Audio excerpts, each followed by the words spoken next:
Welcome to Decoded, providing in-depth insight into cybersecurity. Can you trust security tests? What do their results actually mean? And how honest are the testers and the security companies that they test? We answer all of these questions and more with our special guest Richard Ford from Praetorian. Show notes, including any links mentioned in the show, are available at decodedcyber.com. Throughout this series, we've covered a lot of subjects related to computer security. We've explored which security platforms are the most secure and trustworthy, we've dug into the murky world of firewall performance, and we've spent a lot of time considering email threats and how to stop them. Cloud security, cryptocurrency, and even mental health are all on our menu since we started Series 2 of Cybersecurity Decoded at the start of 2022. But we are security testers at heart, and the thing we're most passionate about is checking that all of the security products, services, and approaches we've talked about actually work. They cost you loads of money. You should be aware of the strengths and weaknesses of these things. If we've given the impression that we're at the heart of the security world, working with the organisations that spend billions on security, and with the companies that make billions by selling security products, well, you'd be right. And that puts us in an awkward position, because we want to make security better for everyone, and sometimes that means speaking some uncomfortable truths. This episode is the Uncomfortable Truth episode. Stay with us as we explore how testers behave, or misbehave, and the different ways, some more honest than others, that security vendors engage with testing. Buckle up. What do respected security reports tell you about security products? Let's start by looking at security reports you might download from our website and the websites belonging to our competitors. These reports usually start off with a list of products, each of which win impressive-looking awards.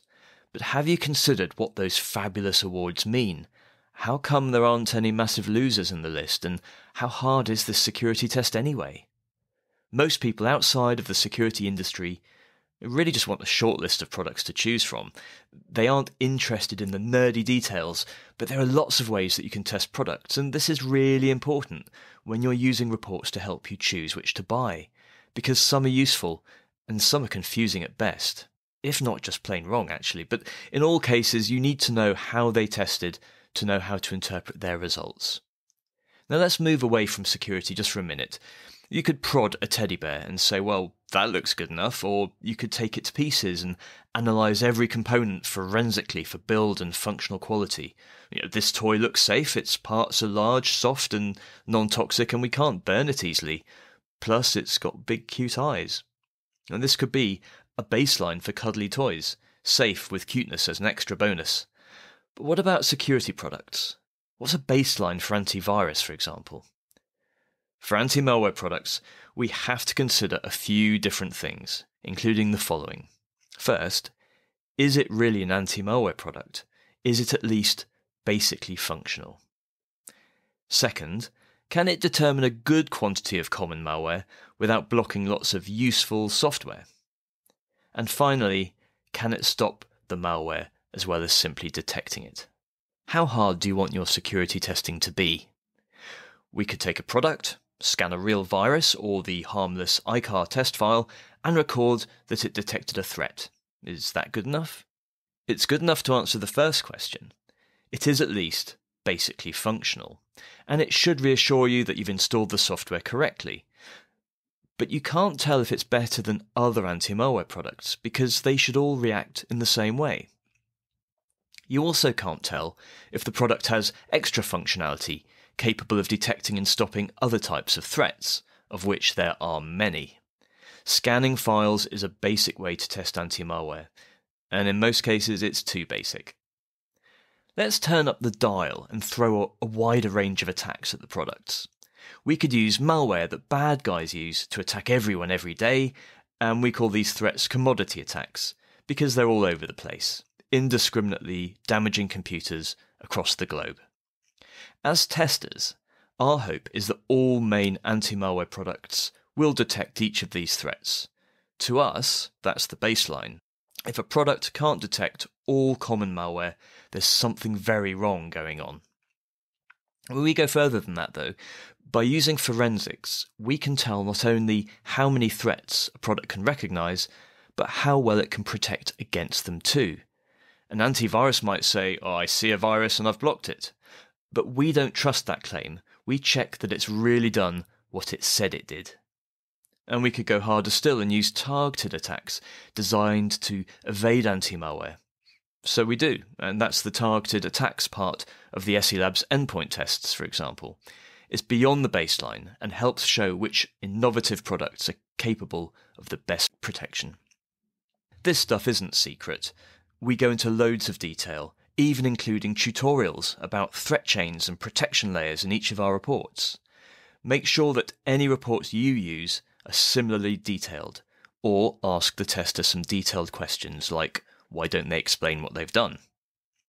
Any A, AA or AAA awards that products achieve in our SE Labs reports show that they go well beyond basic functionality. It shows how they can handle both common and customized threats without blocking the software you need to run on your computer. When you read reports from other testers, check out what they're giving scores for. Is it detection, protection, and from what?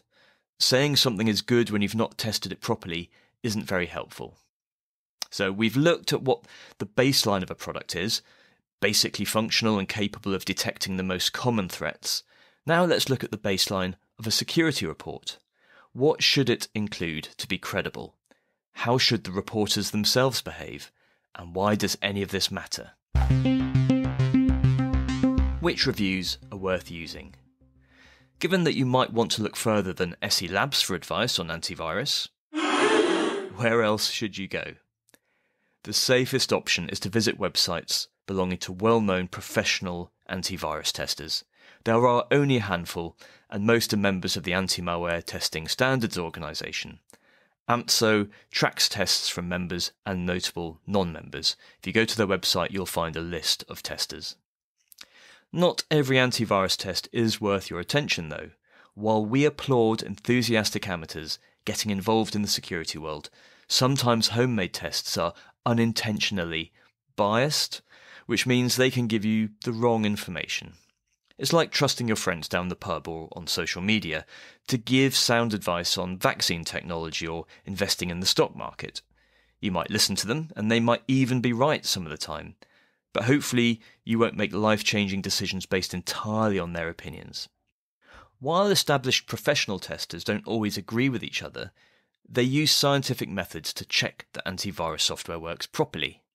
And if they all agree that certain products are strong, you can be fairly confident in choosing them. But less rigorous reviews on the internet can be very misleading. How can you find out which reviews are worth your time and which are so naive or just made up that you should ignore them completely? When you search for best antivirus on Google and YouTube, you'll see plenty of reviews. And who are these people? And how do they decide which antivirus programs are best? And can you trust their opinions much or even at all? Some reviews are created by enthusiasts or journalists. I myself was a journalist for many years, and I tested antivirus software as part of my job. Now, while those tests stand up pretty well against the standards of today, I'm not sure how accurate our tests were when we gave opinions on other kinds of things like sound cards and large monitors or printers. And there are some basic specifications to look at and opinions to form about ergonomics and price, but there's also a lot of marketing nonsense to filter through, which is kind of your job as a journalist reviewer. I remember once arguing with a marketing representative for Dolby that the product she was describing, which she claimed would be coming soon and wanted me to report on, defied physics as we know it today. She stuck to the script, but 15 years later I'm still waiting for this magic device to appear.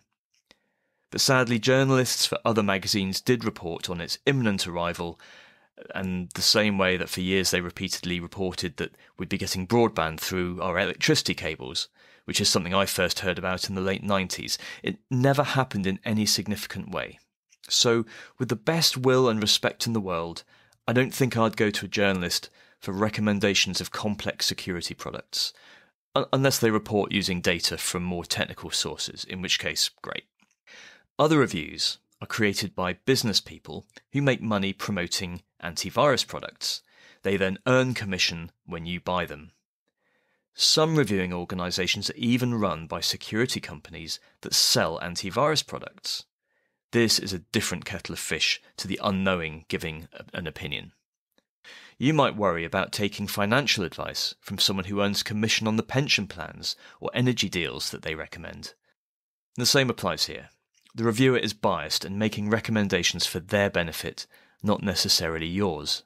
They might recommend a few products that are well trusted and avoid the very worst, but you're not getting the full picture. Now, everyone has a right to their opinions, but we all need to be aware of their agendas before we decide to trust them. Here's an example. The Safety Detectives website makes recommendations about security software. Now, this site is owned by a company that makes security software, and we know this because Safety Detectives openly admits it. A link at the top of the web page called Ownership produces a pop-up that notes that the site is owned by Cape Technologies plc, which in turn owns ExpressVPN, CyberGhost, ZenMate, Private Internet Access, and the Mac antivirus product Intego. And yes, Intego is listed as one of the best antivirus products, along with a common set of others. Now, we welcome this unusual level of transparency because it helps us understand the agenda and trust the recommendations accordingly. Many of the reviews that we've seen from different sources agree with each other very closely. They consistently recommend products from the same 4 or 5 antivirus companies. Now, could it be that each of these reviewers have managed to reach the same conclusion independently based on good testing? Well, it's possible, and it's nice to think the best of people. But as the reviewers give no detail about how they test, we can only guess. Another possibility is that they've all identified the antivirus companies that run well-paying affiliate marketing schemes. It is possible that they're recommending the products that will bring them the most money. It's not just possible, is it? It's likely. Now, earning money is not illegal, and maybe these 4 frequently recommended products are really good. So could these reviews still be useful? Well, yes, if the reviewers were clear about how they decided which antivirus products to recommend. If they explained how they tested, that would help. If they claimed to follow sensible guidelines, they could avoid accusations of bias. We'd know that they weren't just recommending certain products in order to earn the best commissions. And if a review declares that it recommends products because of the commissions, at least customers could understand what's going on and decide whether or not to trust it. Here's a top tip to help you spot a useful security review. Look out for these 3 things, which are promising signs that a report is useful. 1. It explains how the reviewer tested the product. 2. It claims to follow some security industry guidelines. 3. It complies with the AMTSO standard. There's some warning signs too. Beware of reports published by businesses that make money selling the recommended products, and especially be careful if you see more opinion and intuition than facts. Ideally, reviewers would follow the one accepted standard for testing antivirus. Then we could have confidence in their results, or at least enough understanding to be able to judge the merits of the review process. A good standard, like the AMSO standard, requires testers to explain how they tested. For example, if they chose the best products by rolling a dice, well then they should say so, and we, the customer, can decide if that's an okay way to make a decision. And if they don't tell us how they reach their decisions, we can't possibly know how seriously to take them. At the time of recording, I was the co-chair of AMTSO, so I do have an agenda to disclose here, but that agenda is a pretty unselfish one. I want you to prioritise reports that are transparent. I'm not saying you should care only about SE Labs reports. I'd like all of the major testers to follow the standard for their own good and for yours, but few do. It's up to you to draw your own conclusions from that and to ask them to follow the standard. It's not hard work for them to do this. Well, hello everyone! Now today, I'm going to be talking about the best antivirus options for 2022. So, imagine if malware got into your PC and encrypted all your sensitive files. Oh yeah, that is nightmare fuel. So let's avoid that and make sure you have the best antivirus. Established testers within the security industry tend to publish PDF reports and maybe have some clever dynamic comparison tables on their websites or something. But we as a group, we're not known to embrace modern media. We're mostly not on YouTube, and I think this Decoded podcast is the only tester-led option. So what do YouTube reviews of antivirus look like? We've picked the first YouTube antivirus review that appeared on Google when we used the search term Best Antivirus. This was published by Cybernews. Cybernews makes money when you buy antivirus through its reviews website. It claims to link and evaluate products and services because of their quality and not because of the compensation we receive. Here's a clip from the review. Has loads of amazing features. I felt so secure with Bitdefender. Look, I had real-time protection, advanced threat defense, web attack prevention, anti-spam, and anti-phishing filters. They also have a little feature called SafePay, which essentially makes sure your online payments are extra secure, which I happen to use a lot. What can I say? I'm a little materialistic. And you don't even have to worry about snooping cybercriminals because Bitdefender Antivirus also has microphone and webcam protections. So with all these features, I really felt like the viruses were never getting close. Bitdefender for The PC inverted commas best antivirus reviews that we've read and watched tend to focus on feelings of security rather than facts. Sometimes reviewers run very basic tests that neither stress the products nor give them a chance to show off the strength of their features. Feelings are driving the reviewer's opinion here. This opinion is based on the existence of features. The reviewer largely assumes that these features actually work, although he did run a very small anti-malware test. He says he planted 10 malicious files onto the PC. We don't know how he did this. What does planted mean? Did he copy the files from a USB drive, giving the antivirus programs a chance to detect them as they arrived? Or download them from a malicious website? Or send them via email? All of these are realistic ways to bring malware onto a system. Or did he disable the antivirus, copy the files onto the system, and then run a basic scan in a very limited and unrealistic test? And we don't know because he doesn't say. And as I say this, I realise I sound like one of the grumpy old guys who told me 20 years ago that my antivirus testing was all wrong. Does anyone outside of the security industry really care about details like this? I'm sorry, I'm not having an existential crisis here, but I do worry that sometimes we hold ourselves up to such a high standard, and maybe very few people care. But I think as a security testing organisation, we have to keep going through the highest standards that we can. Anyway, this YouTube reviewer's performance testing is also extremely vague. He says that the product might slow down an older device. Well, it might, or it might not. Did he test it with a number of PCs to find out? And how are those PCs set up? Did they contain lots of files or a plain Windows installation? We don't know because he doesn't say. Now remember Cybernews' claims that its reviewers link and evaluate products and services because of their quality and not because of the compensation we receive. You deserve to know how reviews such as this evaluate quality. I hope YouTube reviewers hear this episode and improve the transparency of their reporting, even if it means putting some technical details in the notes of their channels if they don't want to start talking about the details they feel their viewers won't care about. The best way to choose an antivirus product is to check the reviews from well-known scientific testing organisations.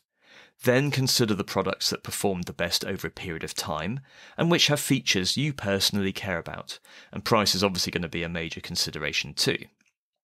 Avoid excitable reviews that prattle on about how awesome an antivirus program is without providing any detail about what awesome means. Use affiliate sites if they can provide you with savings on antivirus products, but we respectfully suggest that you don't trust their lists of best products without double checking with reports such as those we provide for free on our website. Now we know what baseline can mean for a security product, and we can now identify some red flags when we see a questionable security report. So finally, let's now think about how the security vendors, the companies that make security products, behave with tests. What do they want out of testing, and how do they achieve their goals? Dr. Richard Ford was an early editor of Virus Bulletin magazine and one of the first ever antivirus testers. He now works at advanced cybersecurity consultancy Praetorian. Richard, when you were testing anti-malware products, did you ever encounter vendors cheating? Well, I think, Simon, this comes down to a couple of things. First of all, let's be clear on what we mean by cheating, because I think there's a lot of gray in the middle, right? And I think that's one of the things that we need to recognize. Something that you as a tester might feel like is cheating, might feel completely justifiable to the anti-malware, antivirus company. So to me, cheating is when you're blatantly doing things that are designed to only help when you're testing. So a good example, I'm scanning a directory and I see 30 different types of malware in there. And the system immediately kicks itself into its maximum heuristics mode. That situation is never really going to occur in a user's machine, right? So that let me crank the heuristics, or even more evilly, let me just say everything in this directory is infected with something. I would put that in the cheating bucket because it has no real user benefit. It only exists to make you do better in tests, right? So have we encountered that? You betcha. In your example, you're talking about an endpoint scanner, let's say. These days, security products are rarely an island working independently to protect your systems. So with some rare exceptions, like super high security facilities, vendors can exercise control over their products via the cloud. So does that make it easier for vendors to cheat, do you think? A lot of AV now is cloud assisted. So do we all get the same service in the cloud from a vendor? We kind of wish we did, but no, there are definitely tiers of users, right? So, for example, if you have a very troubled user base, a large high-value customer who is unhappy with the service they're receiving, you may choose to give them more filtering or more automated analysis or more manual analysis in the cloud. While we wish the cloud was, this sort of AI automated thing, there's an awful lot of mechanical turking that goes on in the cloud and in cloud-based security products. What Richard means by mechanical twerking is the idea that the team on the vendor's side could sit there and watch results flowing in from systems that we're testing. And that team could identify that we're focusing on certain kinds of threats, for example, and tweak the product to be better at detecting those for the time being. And when we switch to using legitimate software in the test, they notice that and change the configuration again to get optimum results. And if you were a large customer, this might actually be realistic. Pay enough money, and security vendors will put a security operations center, a SOC, on call, supporting the software you've chosen. But for most organizations, that's not what happens, and if vendors behave like this in a live test, it makes the results misleading. So I think, the question for you is, hey, if I do that, because I know it's Simon and he's testing me, is that cheating? Because I'd also potentially give a customer more visibility or more time or, a higher level of diligence if they were an unhappy customer. Because customers aren't created equal. Yeah, I think you've hit the nail on the head when you said about the real-world benefits.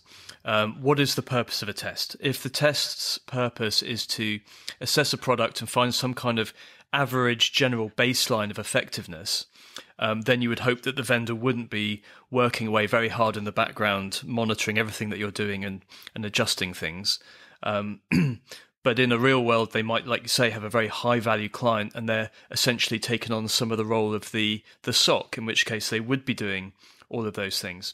So I think it's down to the tester to set the scope of the work and to say, we're doing this test because we want to see what your product or service does when you get a new customer in and you're not doing anything different. So treat us like a regular customer, and that should be good enough to get the results that we're looking for. And I guess the cheating would come when the vendor says, yes, fine, we'll leave you to it. but then they don't, and they secretly go behind the scenes and have whole teams of people. And it's interesting because we have definitely seen that as well. And one slightly sneaky thing you can do to aggravate them and to foil their plan is to have a schedule for testing and then not quite keep to it. So they can have huge teams of people sat there waiting and nothing's happening, so they're spending money. And then after the test seems to have finished, you actually continue, and then you compare what happened at the beginning of the test to the end. And if you see massive dramatic differences in how the product performed, then you can have your suspicion that they're up to something. Yeah, that's really interesting, Simon. I think one of the tricks here, though, is let's say that I am a security vendor and I want to make certain, which would be a good business choice, that when I onboard a new customer, their initial experience is really good. So I'm going to do a bunch of hand tuning. I'm going to look at their traffic. I'm going to make certain everything's running well. But maybe after 30 days, they drop into sort of my customer pool, and then, they don't get that level of tuning, let's call it that. So if I treat you like a regular customer, it's not a representative test, right? It's going to be a representative test of what your first 30 days might look like, and then things might drop off quite badly until you start complaining. And that's a great point. And especially now that we're seeing more machine learning involved in certain types of products, vendors are requiring like a baselining period at the beginning of a test. So this is a totally realistic thing. This isn't just for testers. This is for anyone, any regular customer, where they'll deploy the product and watch for 30 days, say, what normal looks like on the network, and then configure the product accordingly. Or the product will configure itself because it's using machine learning to do so. Yeah, and I think it makes it very difficult, right, for you as the tester. Yeah, it is hard. But we're focusing on the grey areas here, aren't we? What about when vendors just go for it and try to get artificially good results? Evil is obvious when you run into it, and we can focus on what I would think about as more blatant cheating versus, some of these sort of grey areas where there is customer benefit and where it's actually a reasonable way to conduct business. Right, so I'll give you an example of some blatant cheating that I've heard about, where the tester has done some work and the guy that did the work was excluded from the conversation where the senior members of staff got together and basically changed the results. Now, to me, it's a very non-technical way of cheating, but it is a way of cheating. Yeah, absolutely. And I think the real measure is around how much protection can I expect to get from this product. If you install WonderScan on your home machine and you install sort of GrottyScan on your other home machine, over a period of time, which one is going to get impacted or penetrated or breached or whatever first? And that's really the most important thing. Well, that brings up another interesting point, which is a general principle where you might have a shop in a very high-risk area with lots of security, and it might be being broken into and stolen from all the time. And you could have another shop with almost no security in a low-risk area, and it's not getting any issues at all in terms of security. So you can't just judge the performance of the security measures, because in one case they've got really good security, but the risk is so high, the attackers are so persistent that they're going to get through maybe 1% of the time. So the security is good. It's just not perfect because it never is. Whereas the village shop that never gets ram raided or whatever, they could claim they've got the best security in the world, but they have none, in fact. They're just in a better place. That's why clinical trials model is such a nice model, because clinical trials sort of by design help you think about that, because they use a large cohort. Let's do something topical, right? COVID-19 vaccination, right? Not getting into the politics of it, not getting into the I like it or I don't or whatever. We can look at the efficacy by different types of people. So we know in one demographic or one age group what the efficacy is, what the change is in terms of your likelihood to be hospitalized, say, with COVID. And so those models work really well. And they do give somebody a way to go, well, I'm a 50-year-old sort of guy, average risk, relative good health. What results can I expect by looking at a cohort of people like me? The problem is that that's financially not very viable for testing security products. And so we have to come up with more elegant ways, which by definition, can introduce some bias. And I think our job is to figure out how do we minimize that bias and how do we not tilt the board accidentally to those vendors who are maybe not as squeaky clean as some of the other vendors who play it fair. The challenge with testing, as you well know, is it's such a high stakes game, because how does a company know how good a product is? Often it's through tests. Mm-hmm. Yeah, because the alternative is cybersecurity marketing claims, which we all know are not the most accurate things to go by. You're kidding me, right? I mean, I can't believe those things. But listen, Richard, I've just thought of something. I'm talking about cheating from a tester's perspective. So I'm thinking these evil vendors are trying to make a mockery of the work that I'm doing and come out better. But what about the testers who aren't doing a very good job? Is it a valid thing to try and cheat in a test which is so bonkers and bad that you want the good result, but you're not going to change your product to... if you change your product, it's going to affect your users. And if you change your product to win a test, and that's not a useful way to change it, is it a valid thing to cheat in that test just to kind of get the result you need and then move on to doing good things in the world? Well, Simon, you didn't warn me that we were going to have a discussion around Kantian ethics, because this is an ethical question that's quite tricky, because you're saying there's a greater good that requires me to essentially lie. And that's a really difficult question, one that's been debated for many, many years. First of all, well, maybe this podcast is where we solve it once and for all.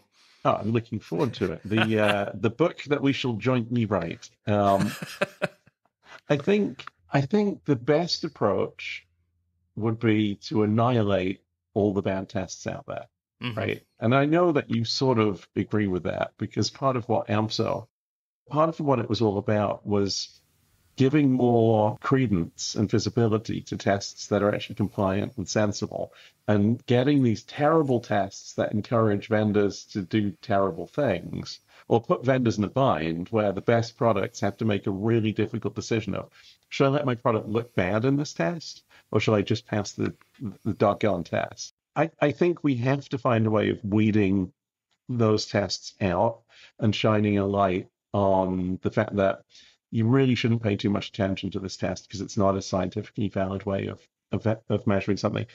I further believe that security is such an important thing that we have to, I don't want to say regulate these tests in some way, but as an industry, we have to come together and go, these bad tests, we can't just get on board because it's another sticker on the box. We have to come out en masse and say, this test really isn't representative and we're not going to play. Yeah, so some vendors see testing as a way to get a badge, as a purely marketing-led project. And actually, we've even been asked to run fake tests in the past, where the vendor expected to send us money and receive an award in return, even when the product didn't really do anything. And obviously, we declined this corrupt approach. But the type of security vendors that work with us understand that our testing is extremely challenging, and there are two likely outcomes. Either the product is really strong, in which case the award is deserved and customers can buy with confidence and the marketing department's very happy, or the product failed at some parts of the test, in which case the engineers descend and work out how to improve the product. At the end of the day, the products are stronger and everyone is better protected. But don't just take our word for it. Let's give the final word to CrowdStrike's CTO, Mike Sentonas. His company spent a long time checking out which tests were worthwhile engaging in and which were just box-ticking marketing exercises. At the end of the day, the big thing for us is transparency. When everybody knows what the rules are, when it's not sort of a, pay-to-play sort of test that's behind the curtain and then you just put out a result. We want to work with testing centers. We use the test to build better products. At the end of the day, I'd rather be finding holes in the products that we provide. I'd rather find the gaps. I'd rather find the areas that we need to improve before an adversary finds them and uses it in a way that impacts one of our customers. And now, just before we finish, it's security life hack time. At the end of each episode, we give a special security tip that works for real people in the real world, for work and in personal lives. This episode's life hacker is email security expert and malware nemesis Siggi Stefnisson, or as we know and love him, Siggi. Give dishonest security answers. What I found is when I'm setting up accounts online, especially being an Icelander, I found that when the companies are asking me to put in, like for instance, your mother's real maiden name and stuff like that, it's effectively, first of all, it's unusable for me, but I also don't think they need to know this. And as being an Icelander, for me, for years now, I actually have been basically putting in fake information there, because if I would give that out as my mom, or when you get married in Iceland, you never change your name, any of those information are too easy to get to. So what I do is I generate a random password and use that in there. Please subscribe, and if you enjoyed this episode, please send a link to just one of your close colleagues. We also have a free email newsletter. Sign up on our website, where you'll also find this episode's show notes and bonus episodes featuring full-length interviews with our guests. Just visit decodedcyber.com. And that's it. Thank you for listening, and we hope to see you again soon.